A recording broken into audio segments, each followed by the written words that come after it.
Coffee lover din ba ang mga bisita nyo? Pwes ito na ang hinihintay nila.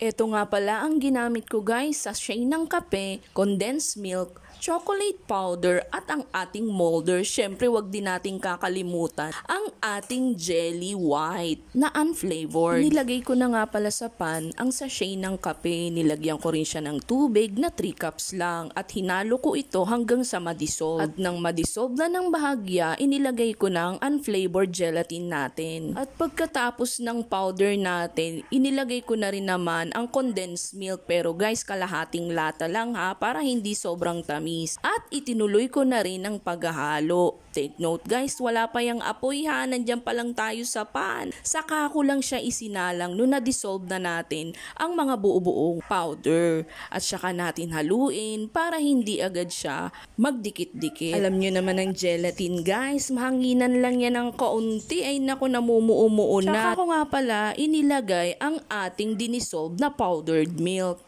Kung tatanungin nyo naman guys kung pwede ang evap milk, pwedeng-pwede po at fresh milk pwede rin. Ayan, continuous lang sa paghalo guys hanggang sa maramdaman nyo na kumukulo na or malapit ng kumulo. Pwede na yun guys. Ayan, namumuo na yung jelly sa kutsara na pinangahalo ko. Siguro pwede na to guys. Tara, isalin na natin siya. Huwag mamadaliin guys ha kasi medyo mainit. Dahan-dahan lang nating isalin sa ating molder. Siya nga pala, wala nga pala kaming kaya mangkok na lang na malaki ang ginamit ko. Pwede na yan. Ayan, tanggalin lang natin ang mga babos para mas magandang tignan mamaya. Palamigin nyo guys, huwag nating mamadaliin. At ayun nga, nakakatuwa. Nakagawa tayo ng 3, isang malaki at 2 maliit. Pwede na yan. Para nga pala yan sa dessert namin mamaya after lunch. Mukhang malamig na siya guys. Tara, isalin na natin siya sa plato. Flower nga pala ang design na nabili kong molder. Tignan nyo guys, ang ganda. Tara, lagyan na natin siya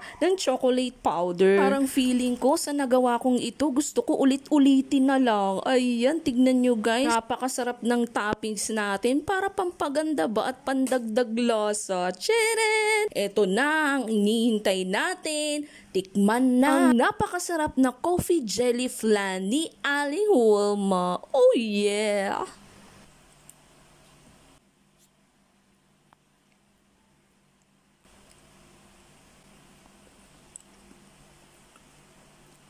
Ang sarap guys. Bagay na bagay sa inyong mga bisita. Sarap. Kung may natutunan kayo sa videong ito, huwag kalimutang i-follow, i-like at i-share ang aking video. Maraming salamat po sa inyong suporta.